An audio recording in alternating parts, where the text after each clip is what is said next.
Before we start the lecture, just remind you that the book sale will continue upstairs after the talk and will help to supply funds for book repairs and further publications.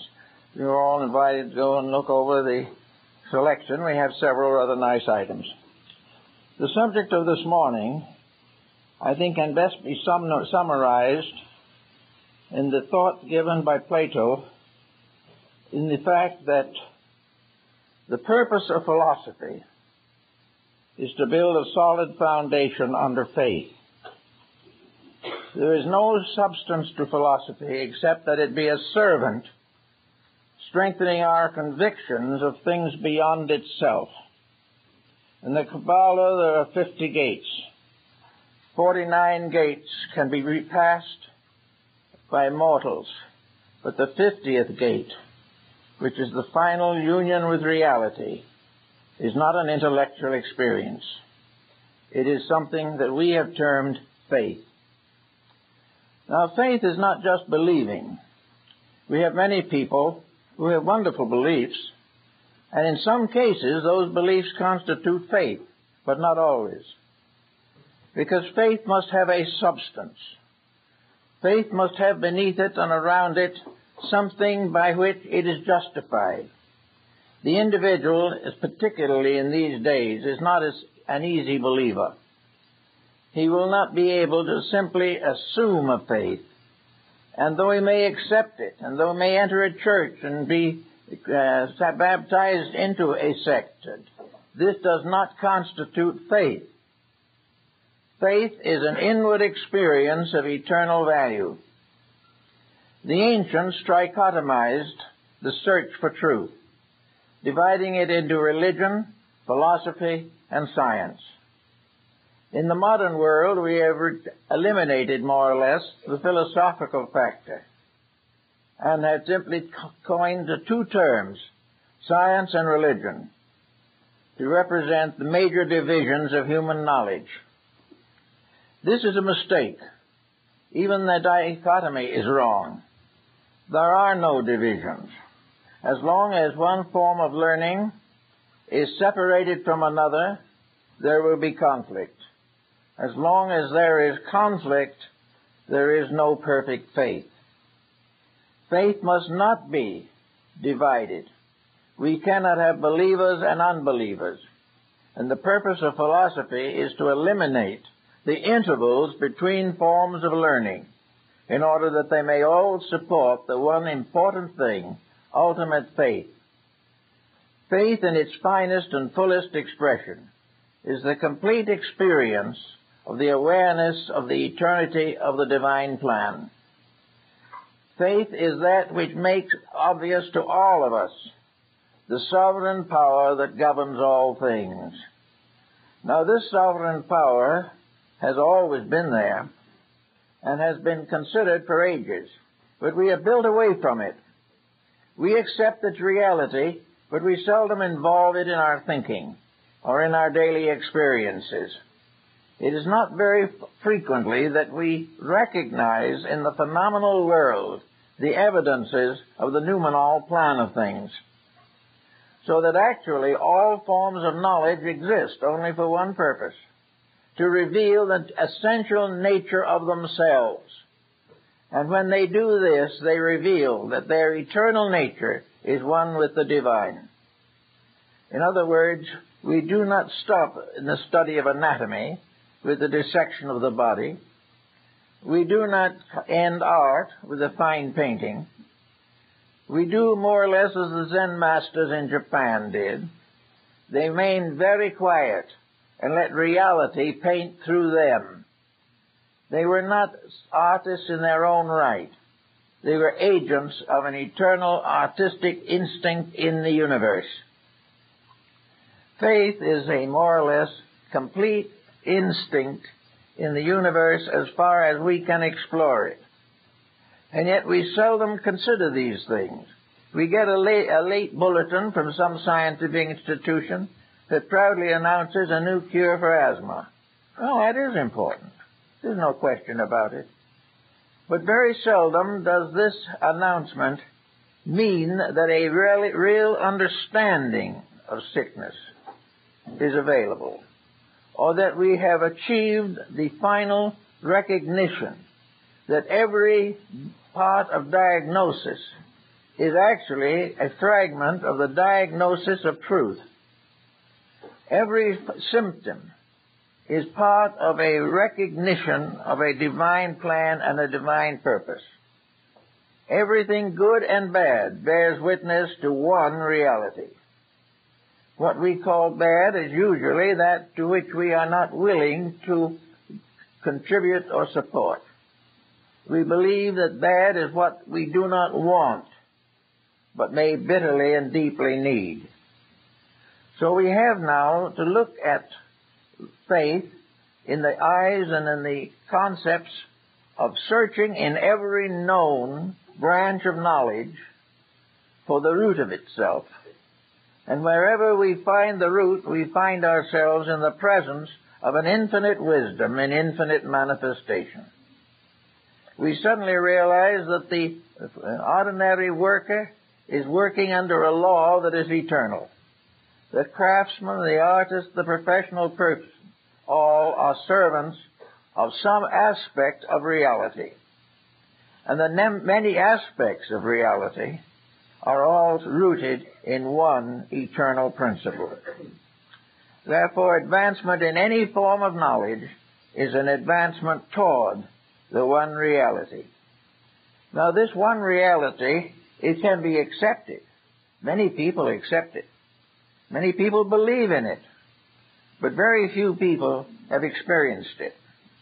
Very few individuals have become increasingly aware of the divine purpose. They are more apt to be increasingly aware of the human need. But the human need is only one aspect of the divine purpose.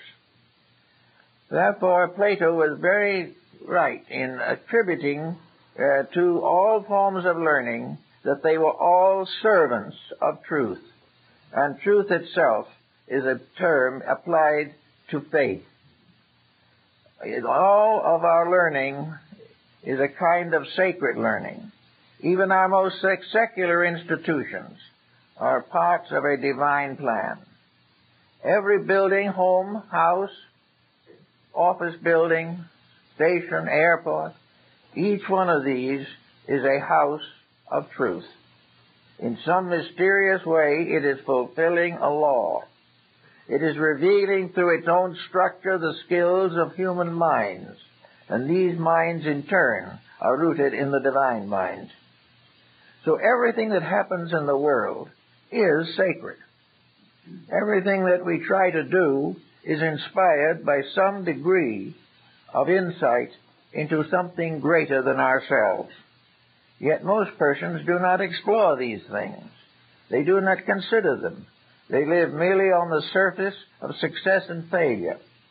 They live their own lives, and in this particular period of civilization, the absence of foundations is becoming more and more obvious. We are losing the reality of experience. Experience is nothing if it doesn't teach us something. If experience only makes us angry at each other, makes us condemn the world in which we live, or gives us the feeling that we're entitled to exploit each other, if these are the things we experience, we have failed completely to carry forward the purposes of a universal, infinite program. We have to do the thing that is right. And even the smallest thing, the smallest kindness, is an expression of an infinite faith. We do not know it as faith. Maybe it only gratifies our emotions to do something kind or say a kindly word. But these kindly things are an expression of a deep-rooted faith. They are like the gold in base rock. They are the veins of reality in a world of illusions.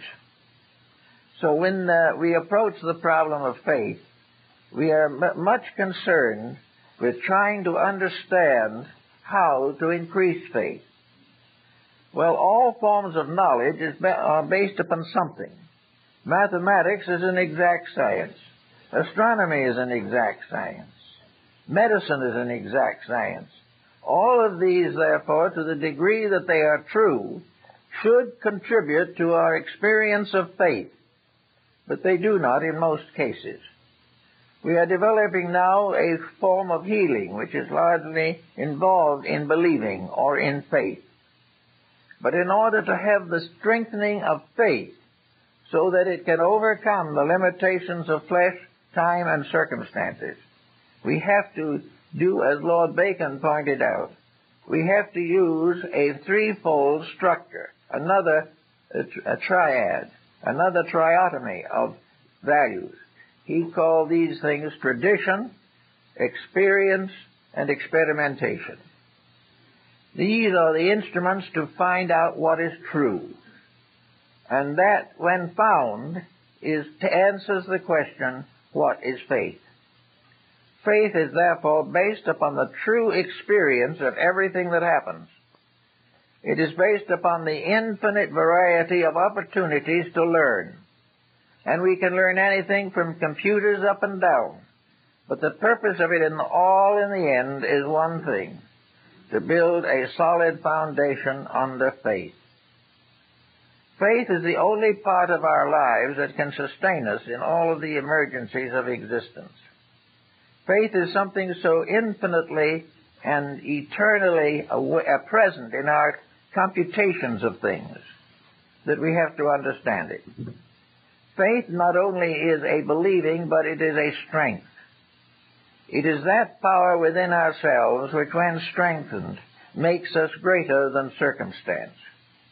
Faith continues to support virtue in the presence of testing, trial, and discouragement. Faith, therefore, is man's internal strength.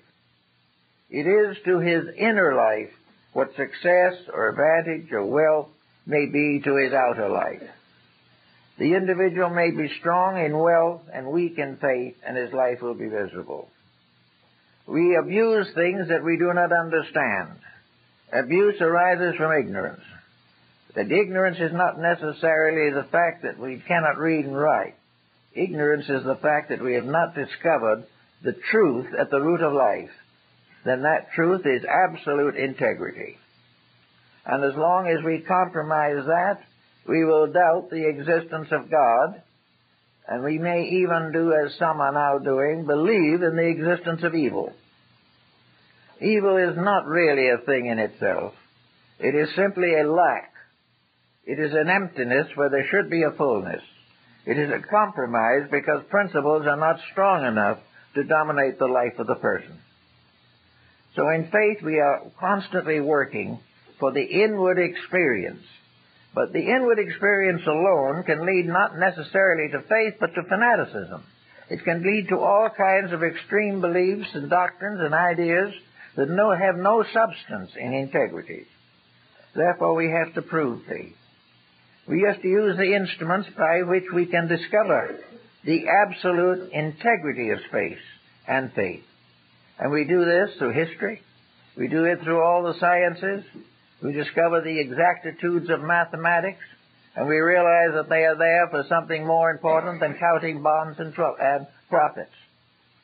We can know the facts of astronomy, but there is much more we must know about the universe than the number and the positions of the planets and the number of holes in space.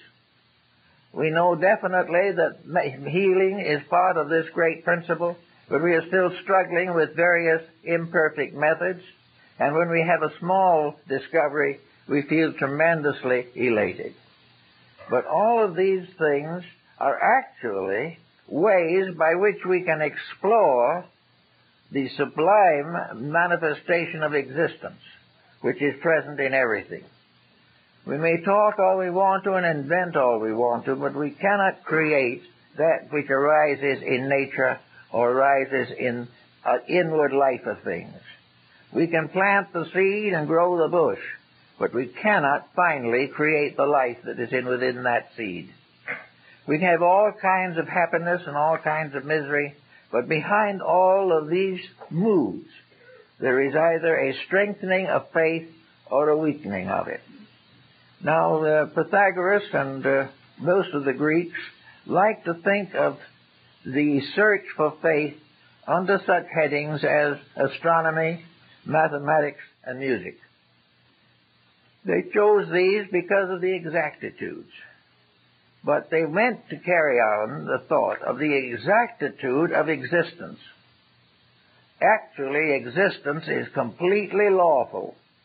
It is completely benevolent, and it is designed to achieve the perfection of all that exists. But these great virtues are not immediately obvious to us. Sometimes we have to learn how to live by the experiences of dying. And that is why reincarnation plays a very important part in our philosophy of life. It takes away some of the unanswerable questions that plagued our ancestors. It gives us one more step towards the realization of a completely honest and perfect universe. It reminds us, as all things do, today we are in trouble everywhere because we have ignored the laws and have failed to keep the faith. This little planet on which we live is a very beautiful thing. It is a wonderful thing, and it is keeping faith with truth because it can do nothing else. It is one of the infinite manifestations of infinite good. But we living on this planet are getting into all kinds of troubles, largely because we have advancing knowledge but are not advancing understanding. We are becoming more skillful all the time but less virtuous. We are becoming richer but less happy. And as we gradually go along, we find our own misdeeds are responsible for the miseries which we would like to attribute to someone else. So here we are on this little planet where we could all learn a great deal, but we are so concerned with trying to handle the difficulties we ourselves have caused that we have no time to realize that these difficulties are in most instances obviously proofs of the eternal justice of life. In other words, these difficulties are not because the laws are bad, but because the breaking of them is bad. The divine plan is not filled with evil and suffering, but the breaking of it is a cause of evil and suffering. So we have today lost the beauty of faith. We have lost the quietude and the sublimity of knowing that we live in a universe of peace unless we disrupt it. See, the troubles that we have are not pouring down upon us from space. They are coming out of our own mistakes. They are the just consequences of our own misdoings. Therefore, there is no remedy for them but to correct the mistake. And this correction of mistake is the reason why the problems are here. To correct them is part of an eternal growth towards an eternal understanding of value. We are part of a universe which is founded in reality. We are part of a great plan that is immutable and about which we can do nothing. We can disobey for a time, but the plan gradually brings us back. We cannot violate the universal purpose and be happy, secure, or well established in any field of activity. So we are looking now for this proof of faith. We say that deity is in everything. Well, one of the first duties of faith is to find that, to come to the inward understanding of the fact that in looking upon the commonplace, we are seeing the face of God. That the sky and the birds and the earth and the flowers and the trees are all evidences of an eternal reality. So we study trees, but we study largely the type which we have named ourselves. We decide how long we can hold the timber before we have to cut it down to make something else out of it. We keep right on studying the names of 500 trees, where they grow and what of it. But the mystery of tree remains unsolved. The mystery of the fact of itself, its place as a manifestation of an eternal plan. The tree is a letter in an infinite alphabet which spells out all the truths we seek to know. So in everything that we do and everything that we come upon in the course of the day, we need to begin the study of the truth of it. And in studying the truth of it, the ancients, who were not as well equipped as we are for scientific matters, used philosophy. Philosophy was an effort primarily to find the justice in all things that happen. That means to find the reality of why those things have to happen. And if we find this reality, we strengthen faith, because we come closer and closer to a universe that is without weakness or shortcoming.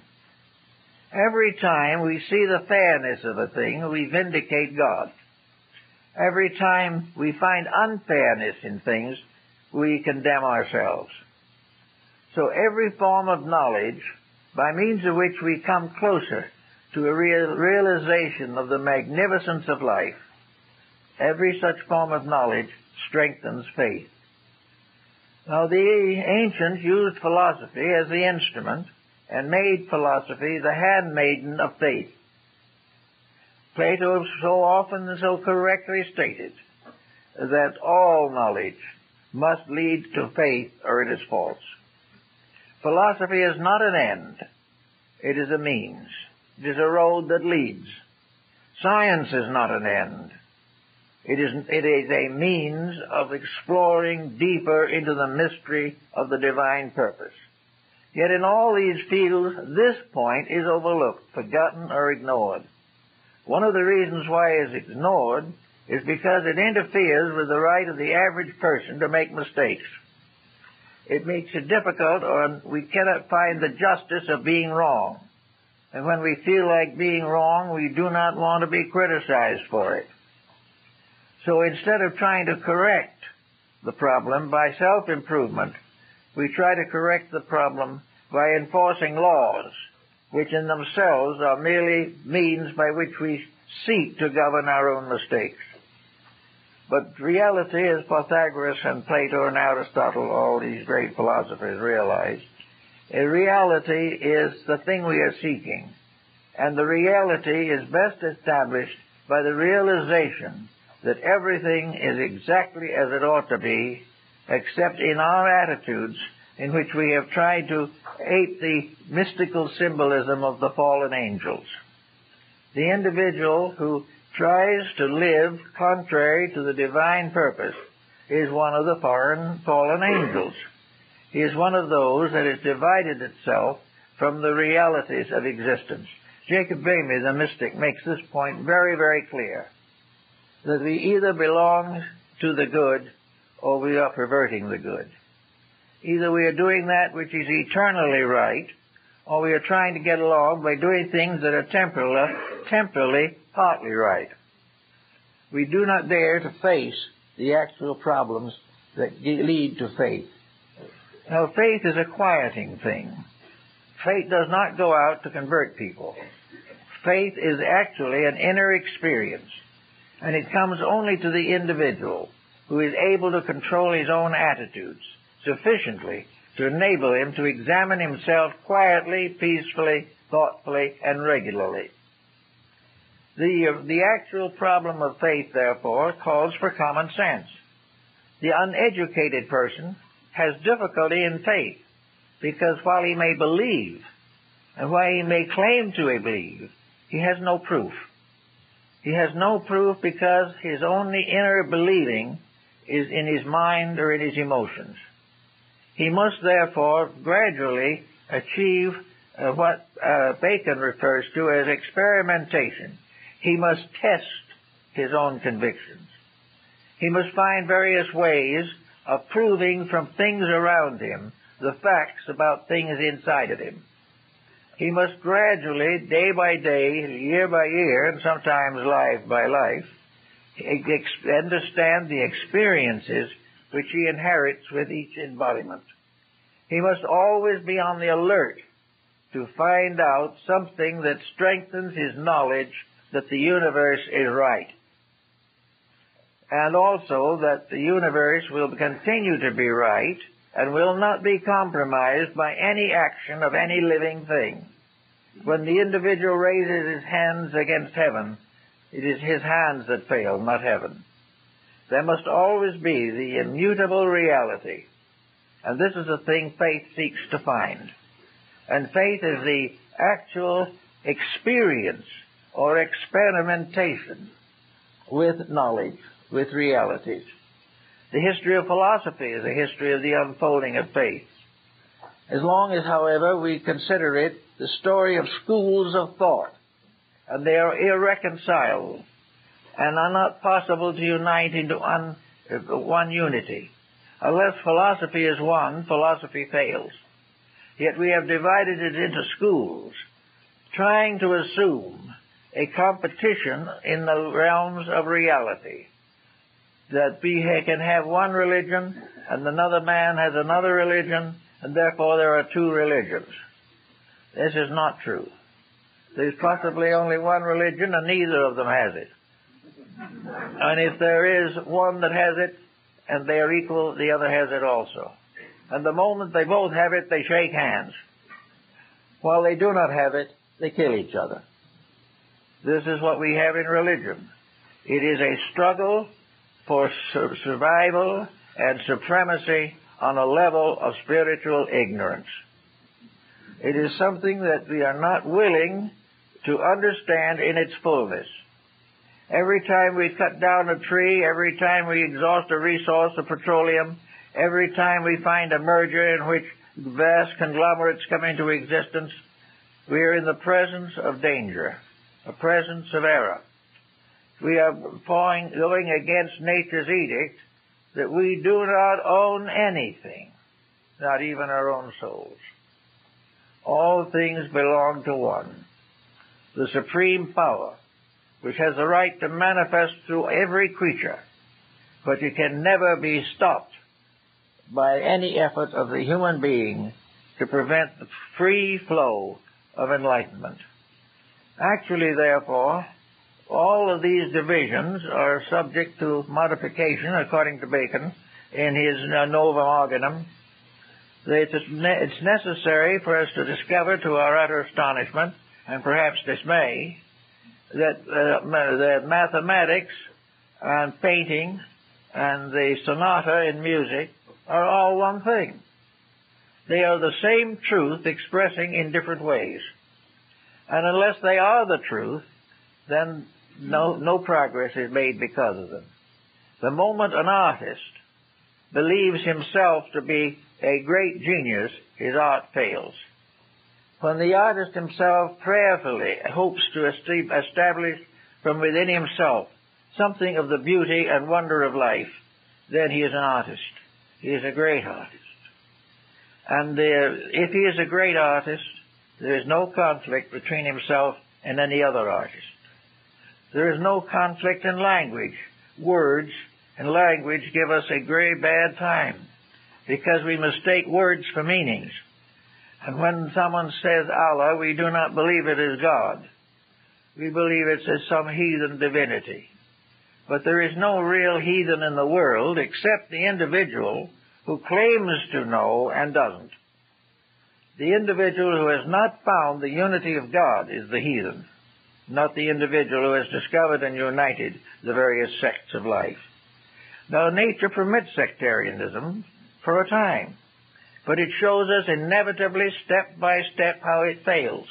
How one by one, all separateness leads to destruction.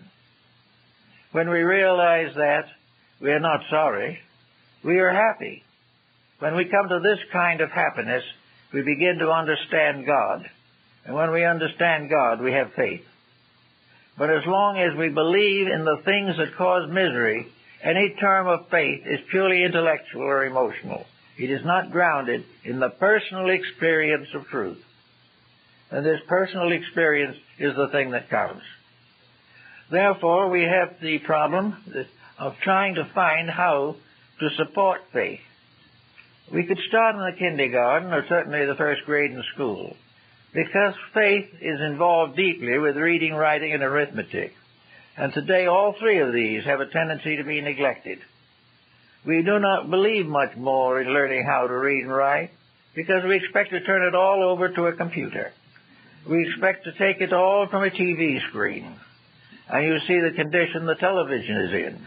It's a perfect example of not a bad human judgment, but of the failure of the human being to recognize the purpose of a great potential educational instrument. The misuse by us is the cause of trouble. And it is the cause of trouble in every one of the great inventions that have come to us in the last 100 years. Every one of them has been abused. Each one of them is based upon a natural law or upon the discovery of forces, powers, and substances which abide in nature. These are there to be used. We have used them to abuse, and the result is our misery is magnified. This little planet, like Joseph's coat of many colors, is a mass of individual groups of people whose faith may be different from ours, but in most cases is not much worse than ours, for the reason that our faith and their faith have not led us to the brotherhood of man. We are still fighting against the unbeliever or the disbeliever or the misbeliever. We are not trying to discover by testing, going back to find out what the universe intended. We have not gone back in history or knowledge or to discover how one by one differences fail, how one by one we are destroyed by our inconsistencies, and we are also destroyed by our lack of brotherly love and fraternity. Yet we do not learn these things. We keep right on going, using the scientific answers as final, taking numbers to signify facts, when in reality, behind it all is this wonderful, all-living thing upon which we all depend. Every cell in our body depends upon something. We have never really found out what. We do not know how it is that the human being has become a human being. We can't manufacture one, and will never be able to. Yet there is more intelligence, more consciousness, and more faith inside of the cells than we are able to manifest in our daily life. When cells are sick, they know it. When we are sick, we think it's just something that somebody else is trying to do to embarrass us. We have no faith in medicine, or very little, because we find that the average physician is no longer bound by the Hippocratic Oath, is no longer devoted to the priestly tasks of preserving health. And because his vision has clouded, his therapies are inadequate. The only way he can come back again is to be the physician. And then being a physician, permit his body, his mind, and his conduct to be open, to be moved by the one physician that can cure all things. Until each of us finds a way to brotherly love and to service, the problems we have are not going to be solved. And they shouldn't be. This is not because the universe is rough on us. This is not because we are victims of some divine conspiracy of gods in the background of things. These mistakes are simply due that we cannot learn or do not learn from experience. There is nothing that is happening to us today that is disagreeable that hasn't happened before. We are just a little bit more advanced in our skills, therefore our mistakes are more deadly. But we are still making the same mistakes that were made long ago when somebody invented a bow and arrow. It's the same principle. And we haven't learned what to do since the bow and arrow day. We know that a lot of things have happened then, in weaponry particularly. But we advance weaponry as an evolving of a defensive art, when in reality is nothing more or less than an emergency effort to survive in the presence of our own mistakes. So we have a lot of things to think about in order to find out just exactly how we can develop a faith that is so strong that our own mistakes cannot shake it, that the world around us cannot cause us to misinterpret it, and that altogether we will be able to unite for the purpose of making a world worth living in. And a world worth living in is what we had in the first place, but we didn't know how to keep it. Now it is obvious that we had to grow. Children have to grow. parents have to help their children to grow. And in this case, we have one universal mystery that is the parent of all that exists. And the purpose of growth is to unfold the one universal reality in all of us. This reality is immutable. It is unchangeable, inevitable. And the fact of this, when it becomes obvious to us, is the basis of the most enduring faith that is possible. When we know that the laws are right, that we are not shipwrecked on a desert island in space, that we are not forgotten or ignored, nor are we the results of cosmic accidents or family accidents. We are really part of one growing totality. We are flowers upon the tree of life, and the one life lives us all and gives us the strength and courage of survival. As we gradually come to the exhaustion of selfishness, because there's nothing left that we can be selfish about, many of our problems will clear up, but there's no need to wait that long. We have the right to start this improvement immediately if we so desire. All we have to do is look around us and find proof of the divine plan. Proof that is not spoken by other people. Truth that is not written in books, but truth that is living in everything around us and within us. Every time we look out of a window, every time we gaze down upon a budding plant, every time we look into the eyes of a newborn child, we are in the presence of a kind of truth which is based in an infinite faith. These things have to be. They are right. And they are not bad. They are not dangerous. They are not criminal. They are not corrupt unless we do something to them. And until we have faith that is strong enough to prevent us from the misuse of the values that have been entrusted to us, until then, we are not going to find the answer of our problem. But we must recognize that all things are beautiful unless we defame them. All things are natural unless we make them abnormal. Everything is honest until we have given such precedence to dishonesty that whole generations have lived and died under that precedent. All of these things we have to study.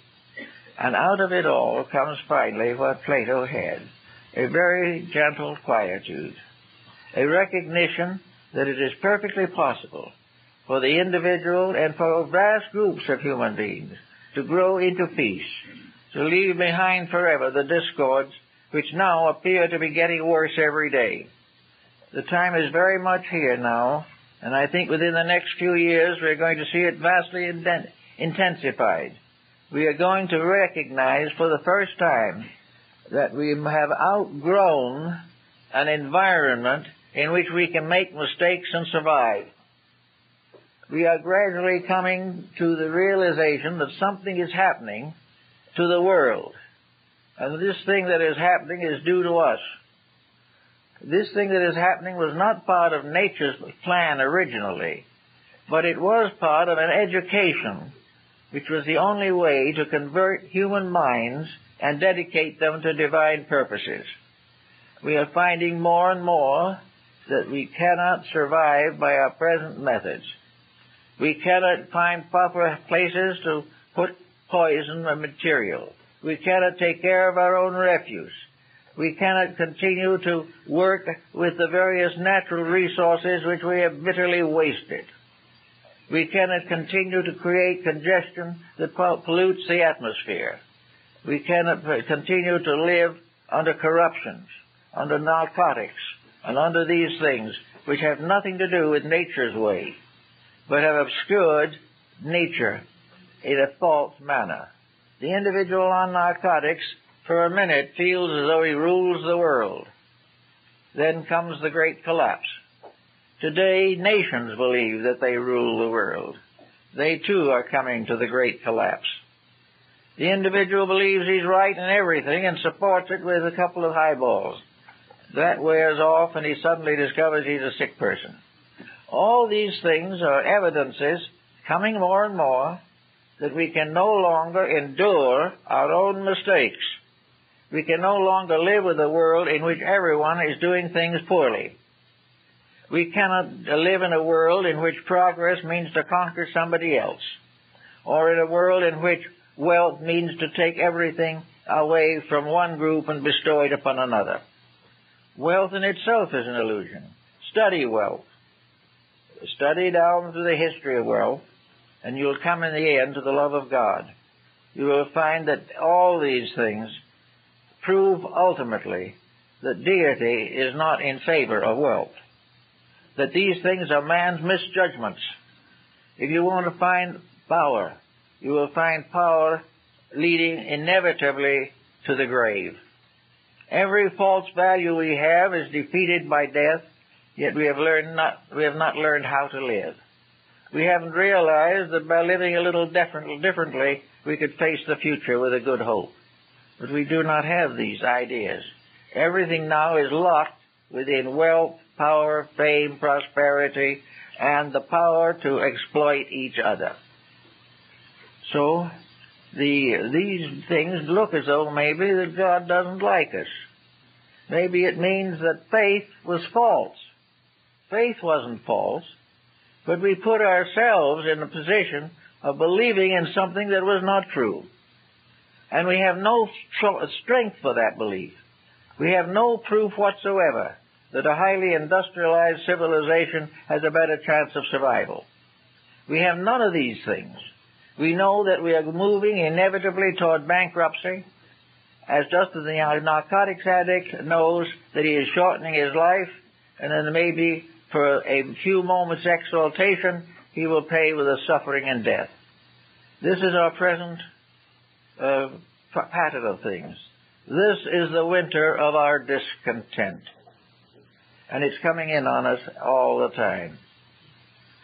Instead of, however, making us skeptical and making us rebellious against life, it should prove to us that from the beginning and all the way along, right has always been right. It has never changed. Laws made by man can be changed every day. Universal laws can never be changed, because these laws make possible the growth of worlds. These laws sustain the galaxies. These laws also take care of the internal functions of the human body. These laws are in every ant, every little creature that lives, every flower, every bird. All of these creatures are manifesting one universal purpose: growth. And that growth is advanced step by step until finally it reaches a state in which it produces intellect, which it makes mind, by which the individual can take over and advance his own growth. The tendency has been, however, to use this mind to evade and avoid responsibility, to do anything except dedicate it to a purpose which is necessary. And we have a great many schools of thought that have sustained our mistakes. Most of our educational system has not yet even begun to experience the need for faith. It hasn't realized that all this education we are handing out can lead to only further tragedy unless it is dedicated. Unless it is devoted to the advancement of eternal purposes, all of our wisdom is in vain. Therefore, we need more and more to recognize that all education must lead to faith. All inventions must lead to faith. For in each of these inventions, in each of these structures, there is a universal law working. We are misusing that law, using it purely for mechanical or materialistic purposes. And because of the abuse of the law, it turns upon us. Not because the law is wrong, but because we have deceived and perverted the law. But everything we do, from the shopkeeper to greengrocer, to the banker, the doctor, the lawyer, all peoples are founded in universal principles.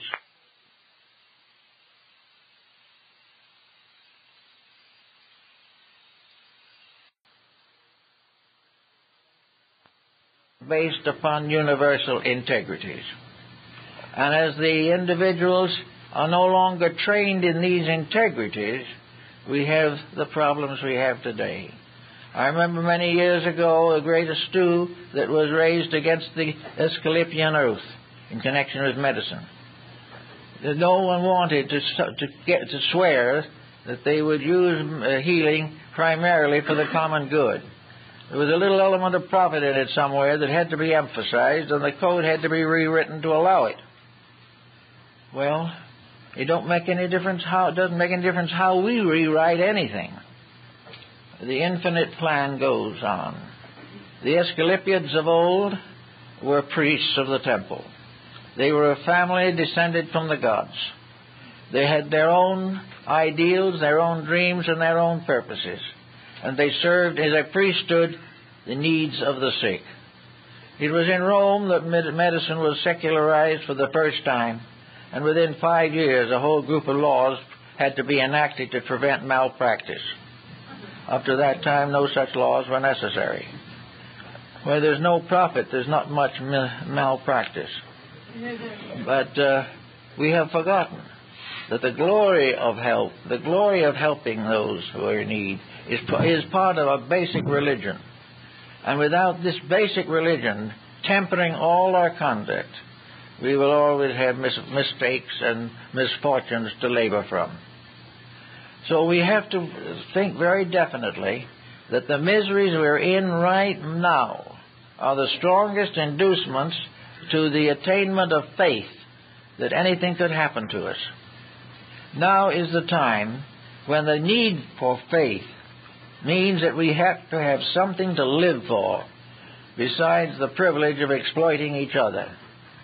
Those days are gone. And yet the individual without faith and without ideals, if he is deprived of his physical advantages, is going to be very unhappy. In fact, in his ignorance, he may turn upon those who are his benefactors. The exploitation principle is now deeply enmeshed in human character. But it doesn't make any difference how deeply it is there. It will not succeed, and it must inevitably fail. So we have to work together now to see how to do something about this. I think probably most people have some interest.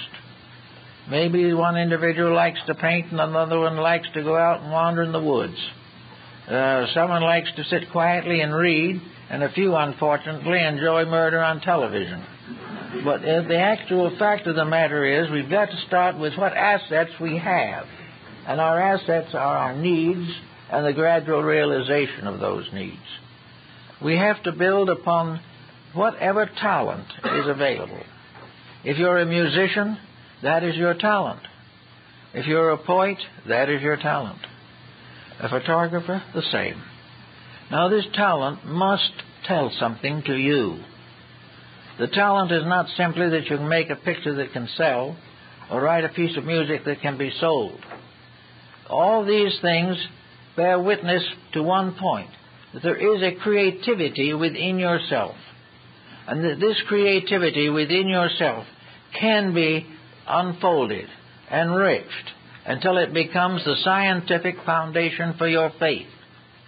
Upon the evidence of your own sensory perceptions, upon the evidence of the accomplishments of certain practices through effort, through struggle, you gradually come to the realization that faith is something that is founded upon achievement, founded upon proof. And the proof of faith is that you yourself are happier. It is the faith that will relieve you of the false values which will continue to curse you as long as you live unless you do something about them. Now, in schools of learning, therefore, every university should realize that regardless of what it thinks about itself or knows about itself, it is actually a church. Because anything from the language up, from the alphabet on, has sacred significance.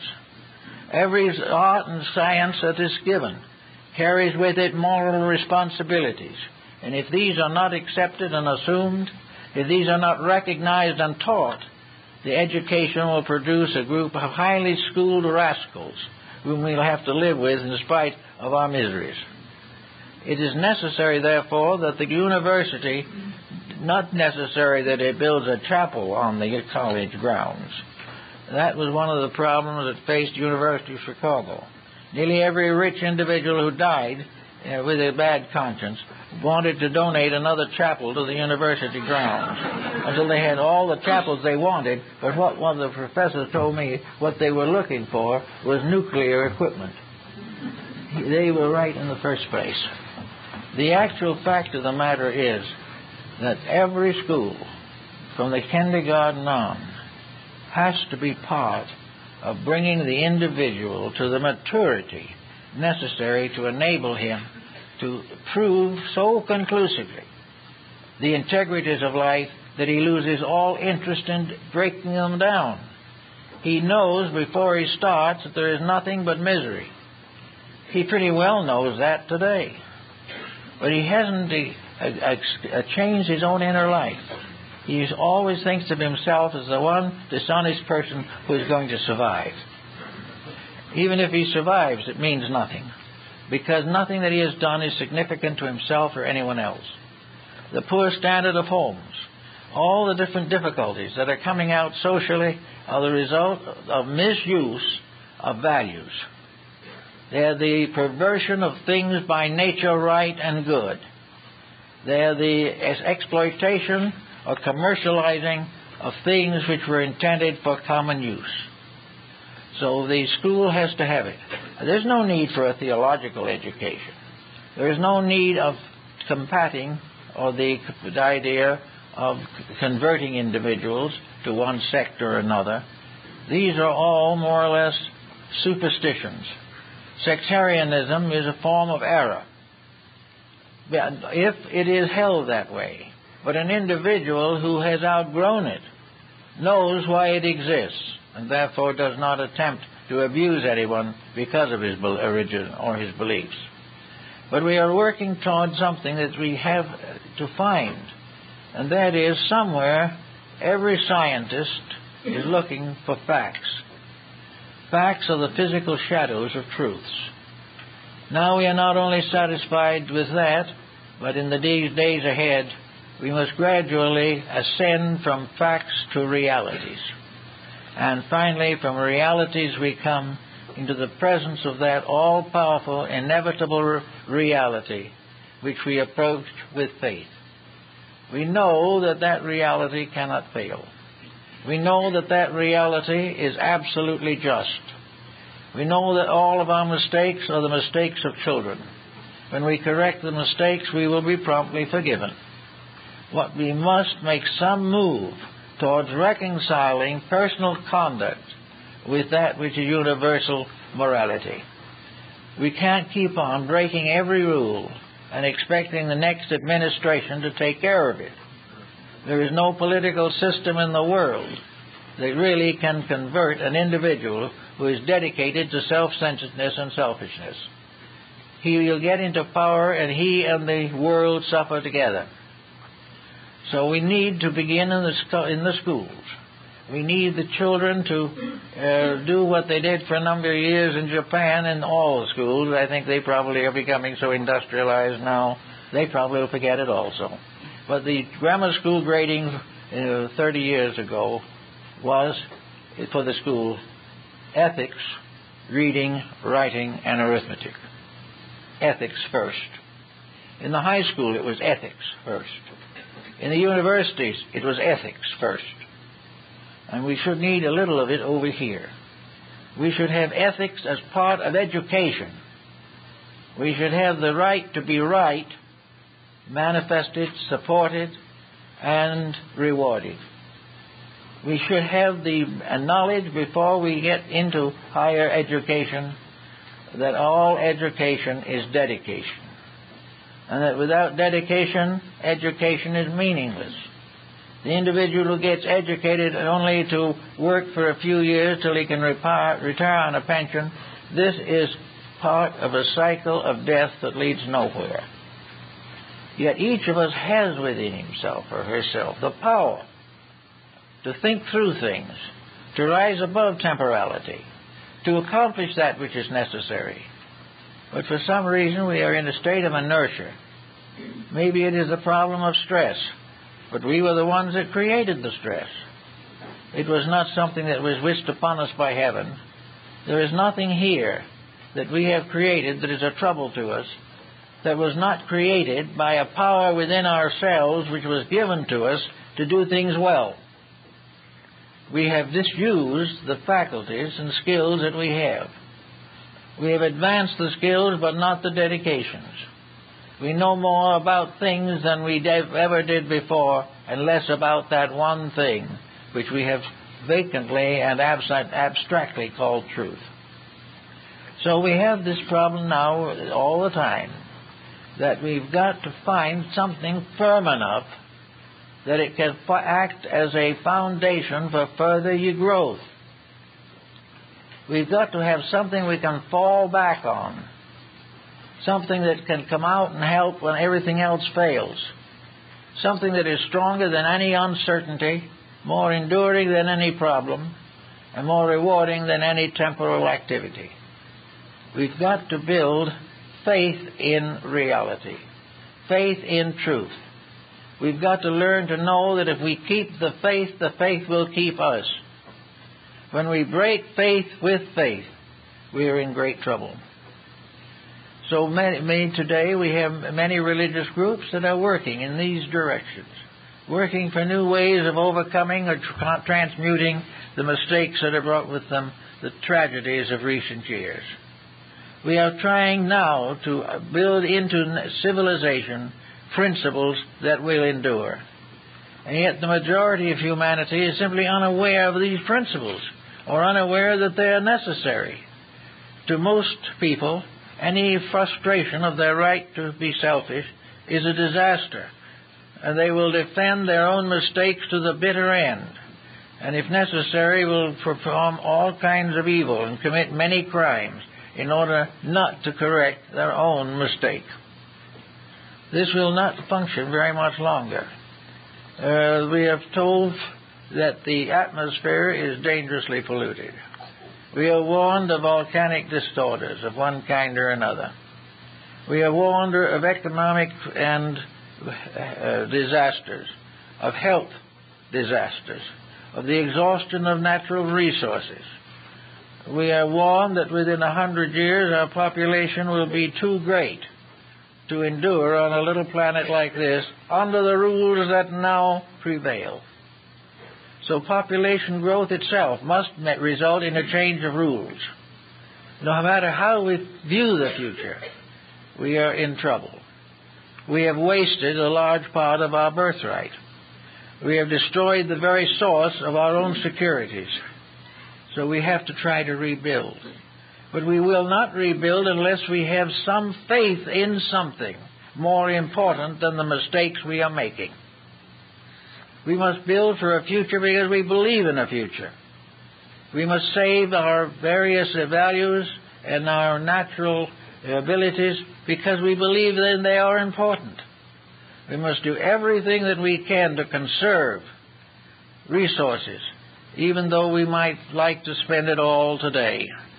Actually, as you look around, the whole world is in trouble, all on account of the types of mistakes it is making. I don't think anyone is really greatly in trouble because a nation did it well. Nearly every problem has been abused and exploited, and we are falling back on the idea of violence to solve ignorance, and violence can never solve ignorance. The only thing that can solve ignorance is wisdom. But wisdom in itself can be worldly wisdom. There are many very capable and interesting intellectuals who are known to have considerable worldly wisdom. This won't do it. No matter how much wisdom we have nothing if we do not have love. And when we have love combined with wisdom, we have faith. Something has to happen to bring us back to this new childhood, this new kind of a world that we are going to get into one of these days, a world in which we are all going to start again and come back to a better kind of globe than we have ever known before. But to do this, we all have to start learning. Maybe we won't learn it all in this life, Probably won't. But we can be a little better prepared for the ones that must come after us, and ourselves when that time comes. There is great talk going around about the probabilities of a major change in human affairs at the beginning of the next century. That is about as long as what we're doing now can hold up. Well, I sometimes wonder if it's going to hold up that long. But certainly there will be changes. And everyone indicates that the changes they want are good changes. But when the time comes, most of these people are going to be talked out of it. They're going to fall back on the idea that they can appoint a guardian to take care of them, that some social group or some individual can lead them to the promised land. Up to the present time, no one has been too successful in that.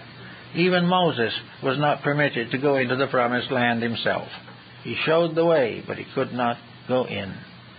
And it is the same way with all these different problems that we face. We cannot depend upon individuals to protect us from ourselves. I think the Oriental has a very good view on this particular problem. Perhaps the Zen masters are among those most talented. They have recognized the sovereign value of a brief period of time each day devoted to faith. That in a world that is busy with everything you can think of, and a world that wastes hours and hours a day on various poor programs and entertainment, the individual feels that they have very little time in which they can think, or has very little entire interest in thinking. It's all a matter of social security and a job and those types of things. And in the midst of it all, homes are falling apart, young people are becoming more and more restless and delinquent, and everything is going from bad to a little worse, and everybody is doing just as they always have. The Zen masters, one of the first things to do is to set aside a little bit of time to the simple purpose of thinking. Pythagoras advocated this, and then the disciplines of retrospection and meditation, that the individual should at some time each day for 5 minutes, or maybe even less, just a couple of minutes, think through things straight, even though he may not have the courage to do what he thinks. But if he thinks this way long enough and becomes more and more aware of the possibility of enriching his own life, the chances are that he will be impressed. One thing he will do that may impress him a little more than most things, he'll save a lot of money. Because we are now using a vast amount of money simply to forget ourselves. Because we can't stand ourselves. We can't be quiet alone. We become bored or practically hysterical, or finally become under psychiatric care unless we have something to keep us busy every minute with trivia. But if the individual could do a little thinking, he can also find a judgment for it. He can take something he wants to know that would be in the right direction, and you can use it for a few minutes every day. He can go back to a school in which he has learned to be the teacher himself. He can find the texts and works necessary to give him the next step of personal inspiration. If he needs to join groups to do it, so fine. But if he is not inclined in that direction, he may do it himself. But to the Zen people, it is simply a problem of recognizing the importance of being still in order to know. That there is no way of knowing while your frontal mind is busy committing acrobatics, where there is no way of getting the insights you need if the brain is a haunted house. It has to be something that is done in quietude. We find usually that we can't even control our own thoughts, let alone trying to control the world. We can't control ourselves. But little by little we can increase this control. We can use the faculties we have to do something worthwhile. And in the Zen concept, silence becomes the doorway to faith. Silence becomes the means of gradually extricating the faculties from the horrors and miseries of daily experience. Silence is peace, and the power of eternity abides in peace. Silence is a communion with the over-self, or the all-self. And this communion can become the basis of a beautiful dedication. And this dedication is necessary to anyone who wants to live a little better in this confused world. So in the presence of the humdrum, and the worse than that, the discordant, there is the possibility of quietude. For in the quietude of things, we live in the universe as it was before man was invented. Or might we better say evolved. Where the universe was at peace until minds came in with the right to grow and make a better world.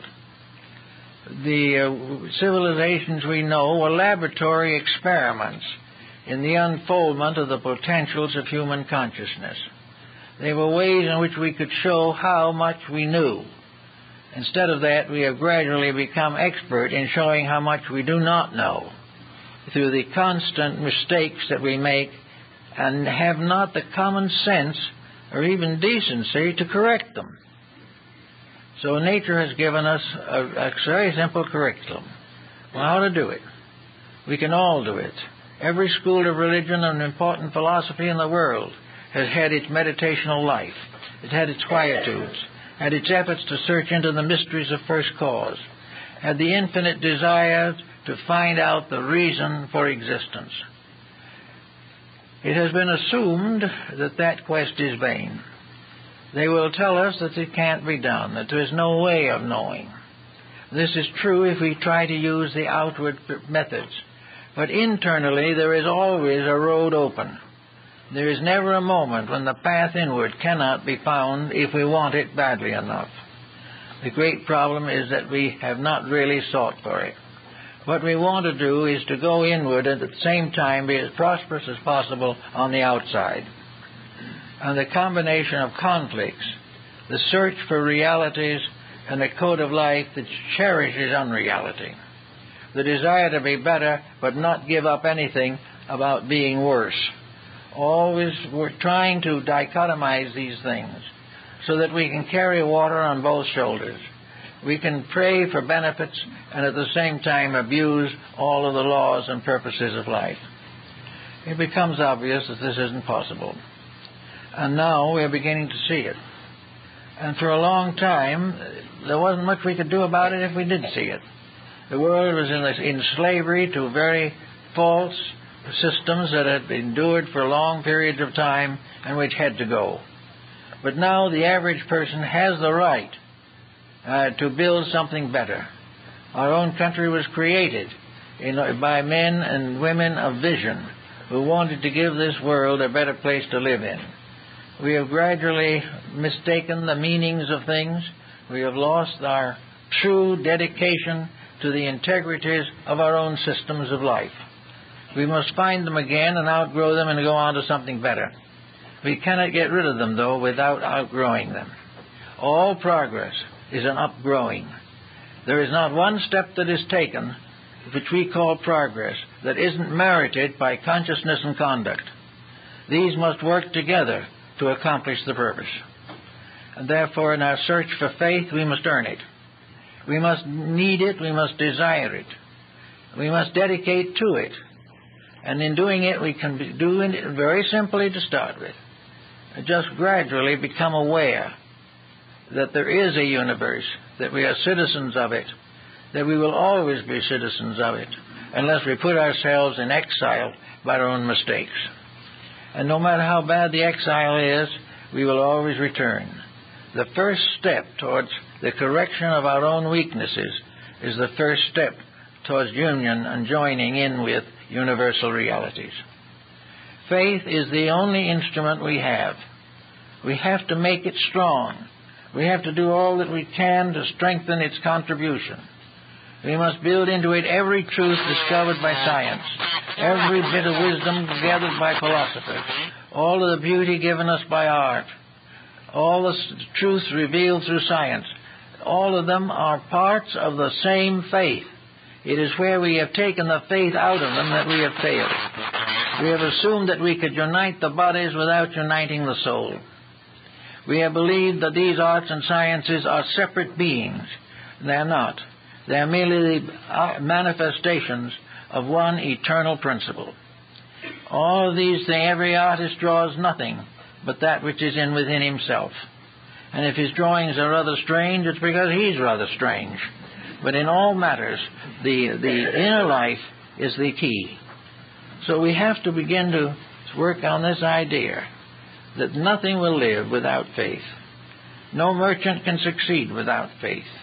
And faith is not in the faith of his product. It is the faith of his own character in the handling of his product. It is the wisdom and skill and conscience within himself that ultimately determines the success of his enterprise. So I think for the average person, we start with something with faith. We can look around us in things that have already happened. We will find things we did well and we're glad of it. We will find things that we made mistakes and suffered the penalties. Also, we will be able to look around us in civilization and see others making the same mistakes and also making the same corrections. If we watch the corrections, then we are following what Bacon called experimentation. Society has been experimenting with life for a long time. Science has been experimenting with life. And the only thing that science has really learned is that whatever it is, we're not doing it the right way. And having discovered that, we begin to search for the right way. And Bacon gave the novum organum, or the new organ of learning, and an organ that it combined spiritual integrities with intellectual and physical facts. The proof of morality in the laboratory. The proof of philosophy in the merchandising. The proof of wisdom in the commonplace. The proof of maturity in the child. The proof of fidelity in the home. All these things work out.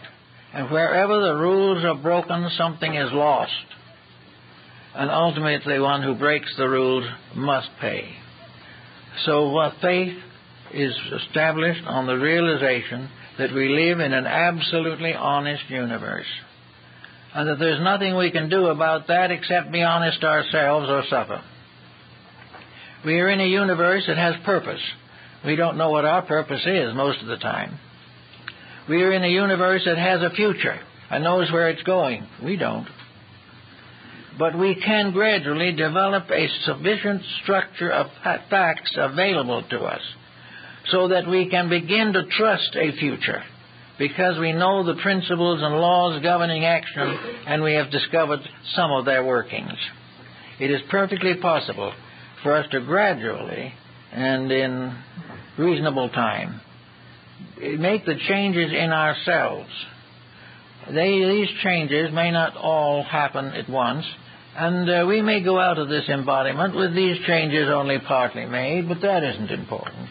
Nothing is important, because we're going to come back with the new changes and be that much further ahead. And because of what we learn now, those who are coming into birth 1,000 years from now will be much wiser and better than we are, because we are them, and we are growing up. Growth is measured not in the cycle of a single embodiment, but in the terms of ages. And the progress continues as long as integrities grow within people. Now, there are going to be a lot of people go out of life this time without integrities. They must come back too. We will have trouble with them again. Death is a change of worlds, but not a change of character. Therefore, whatever we live by and die by, we will be reborn by. And in order to escape the difficulties that we are harassed with today, we must change ourselves so that when we return, those particular ills have been already corrected. In working these things out, there's a little common sense comes into it, and common sense is very good in helping with faith, because faith in a mysterious way is the common sense. It is something that we instinctively know and carefully avoid. It is something that we believe in, but it interferes with other beliefs that are less important. So the problem is to get faith up front where it belongs, to get it to the point where it can give us the strength to face adversity and the courage and wisdom to build a better future. Individually we need it, racially we need it, nationally we need it, and for that matter we're not sure that the planet doesn't need it, because we have been exploiting a planet that was given to us for a garden and have changed it into a garden of weeds. This has to be changed. There will be enough if we do it right. We can just overcome all scarcity. We can carry with success twice the population of the present planet and carry it decently if we stop being selfish, if we stop trying to exploit each other and realize that in the one great family, loyalty to each must be achieved through loyalty to all. If we all get loyal and get down and do the things that are necessary, we could have one of the prettiest planets that there ever was or ever will be. And we will be very much better off and rather happy in this planet doing the things that we ought to do. When that happens, we know that faith has come. Well, that's it, folks.